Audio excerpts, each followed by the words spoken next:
Kingstream Entertainment. Ruslan. Very sad news came out earlier this week that pastor of Hillsong New York, which I've personally attended Hillsong New York, Pastor Carl Lentz was fired. And the details were a little vague, but those of us that have been around the Christian community, unfortunately, this kind of stuff happens. And I'll read you guys the official statement, and it says that the email, which was obtained by Religious News, cited the reason for termination as leadership issues, breaches of trust, plus a recent revelation of moral failures. It was unfortunate that some of the stuff that came out was like, oh, are these political reasons that he's getting fired, such and such and such and such. And I was like, oh man, this is heartbreaking, bro, because Carl Lentz is, I don't know him personally. I've never met him personally. I've been to Hillsong NYC. Actually, Pastor Rich Wilkinson was preaching when I went there for a service. But we have some mutual friends. We have some mutual friends and acquaintances who have been around him, kind of co-sign him. He's pastor to the stars. He baptized Justin Bieber.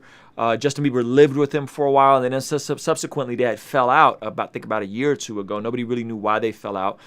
Pastor Carl Lentz posted this on his Instagram. Our time at Hillsong NYC has come to an end. It's a hard ending to what has been the most amazing, impactful, and special chapter of our lives. Leading this church has been an honor in every sense of the word, and it is impossible to articulate how much we have loved and will always love the amazing people in this church. When you accept the calling of being a pastor, you must live in such a way that honors the mandate, that it honors the church and it honors God. When that does not happen, a change needs to be made and has been made in this case to ensure that standard is upheld. Laura and I and our amazing children, which is the most heartbreaking thing about this, their children are older. I don't know their ages, but they look like the two oldest ones look like they're about to be teenagers, or they are teenagers. I'm assuming his son is probably like 8 or 9, maybe 10 years old.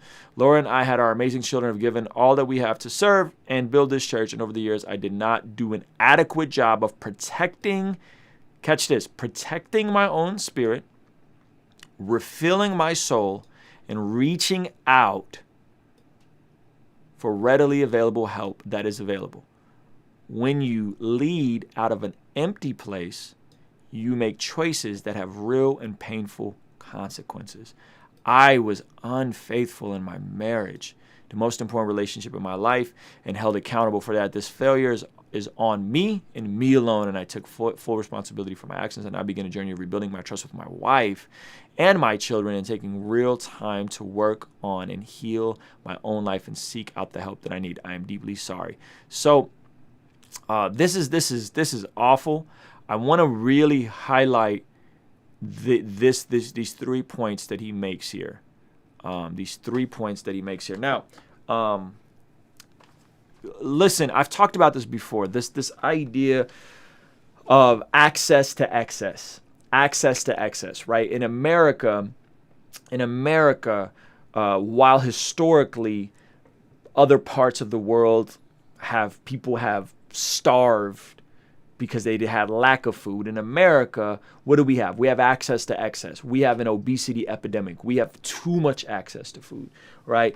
And in historical times, people didn't have the ink press until about 300 years ago, meaning we didn't have access to information. Now we have access to almost too much information and a lot of misinformation. When we live in a climate, when we live in a world of access to excess, it positions us to oftentimes make very poor decisions and make a series of very poor decisions of opening up. So not only are all of us having to deal with the access to excess we all have now, in terms of just being humans with more access to more distractions, more access to more toxic things that we can consume, more access to all kinds of stuff that's not good for us. Not only do we have to deal with it, but then you amplify that with a pastor who is a pastor of the stars.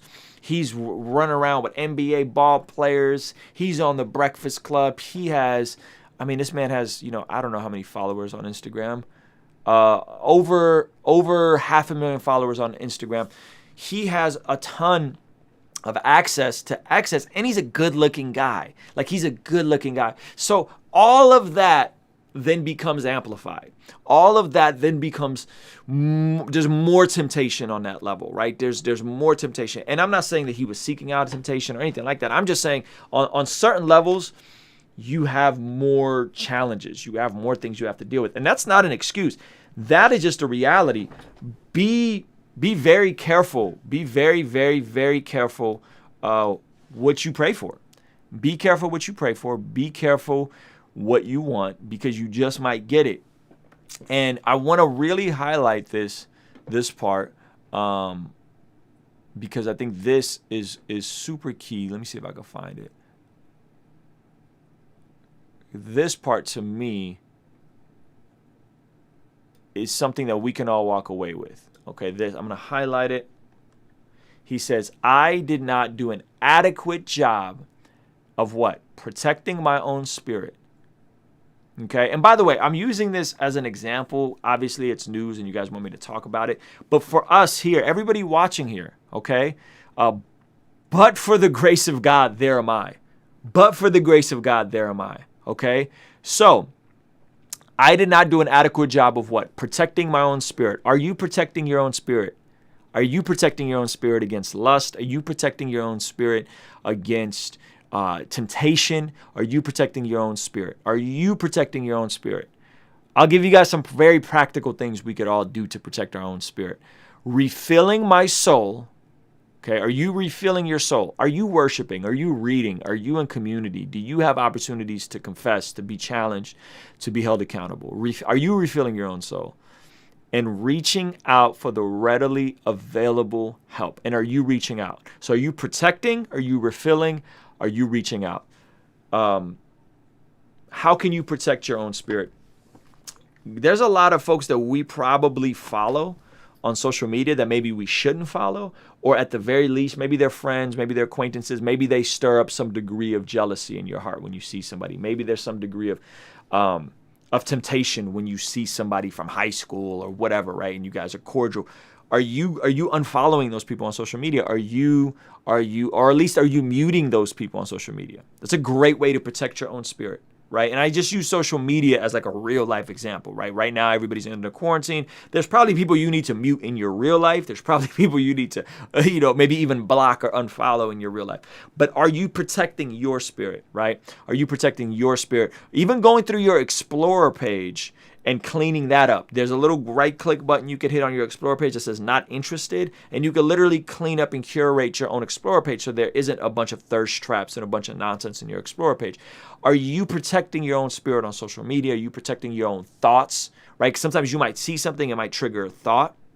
And again, this is only going to amplify depending on how successful you are, depending on how much access to excess you have, right?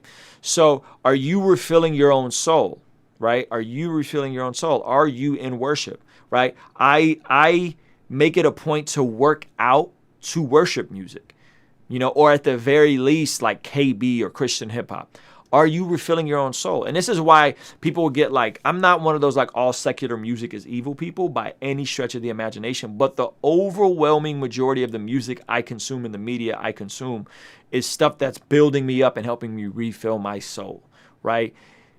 Gospel music, worship music, Christian podcast, Bible studies, teaching, or at the very least, something that's motivational, inspiring, and coming from a congruent worldview. Meaning if I'm listening to like Valuetainment, Patrick Bet-David on Valuetainment, I like his stuff, or even whatever.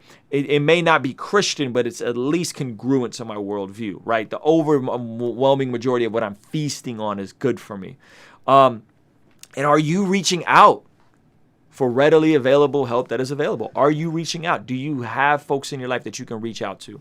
Do you have someone in your life that you can reach out to? Because I think that's crucial. And sometimes that may be someone in your local church, that may be a family member, but there's also there's also folks you could FaceTime. There's also folks you can call, right? So on and so forth. So I wanted to just cover that, man, because really, like, don't look at this and default to judgment, because that's very easy to do, right? But look at this situation as a mirror of your own heart. If you were in Carl Lentz's position and you were running around and you had access to excess and you had, right, all of these people trying to confide in you and all these different situations, and the pressure of being this pastor and having this image and all this stuff, right? Based on your current habits and your current lifestyle and your current pace now, if you were in his situation, how would you react right now, right? How would you react right now? Better to finish the race in obscurity than in the spotlight and fall. That's a bar. That's a bar. That's a bar. And that's why I tell you guys, like, people be like, yo, your YouTube page is so underrated. You're so, like, listen, I do not find my identity in vanity metrics. And my goal is to help as many people, make as much money as I can to help as many people while keeping my profile as low as possible, right? Keeping my profile as low as possible. I do not care, right, to have a gajillion followers or whatever, because I know what comes along with that. And I know oftentimes my friends that are the most popular, the most successful, the biggest platforms are oftentimes, unfortunately, oftentimes the most depressed. They're struggling. They're going through it. There's a lot of pressure on them. You know what I mean? So there's a lot that goes into it. So don't aspire for fame for the sake of fame's sake. You know what I mean? Don't aspire for that. I think it's really cool that he can touch and reach guys that are celebrities and all that kind of stuff, man. And I got buddies, you know, again, I've hung out with Judah Smith a couple of times. I'm fairly good friends with Pastor Chris Durso. You know, but I think this notion of like being a pastor to the celebrity, is this something that we will have to reevaluate to how we think about this stuff, you know, and how do we have protections in place for all of us. But goodness gracious, on this level, man, I think grace, mercy, prayer for his family, prayer for his marriage first and foremost, that there would be healing, that they would get the right therapy and the right counseling, that there would be restoration, that it's going to be a upward journey for them. I hope that financially he's straight. I would assume so, even though they live kind of a lavish lifestyle. I don't know what his pockets look like, but I hope financially he's straight, where he can hit pause, not having to work for a while, and just focus on therapy and counseling and working through this stuff. You know what I mean? Because imagine being in this position and like having to explain all this stuff to your wife. Ugh, man. This is why I'm so happy I don't travel no more, right? I don't be moving around. I'm here. Like, I'm in proximity. Like, I'm here all the time. I go to like the gym and the grocery store. I don't be nowhere, you know. And if I travel, I take my family with me. I don't need to be running around and hanging with celebrities and all these shenanigans. I don't. Not to say there's anything wrong with folks that do that, pastors that do it. There's no judgment on them. But just be careful, man. Count the cost. Let me know what y'all think. King's Dream Entertainment. Ruslan.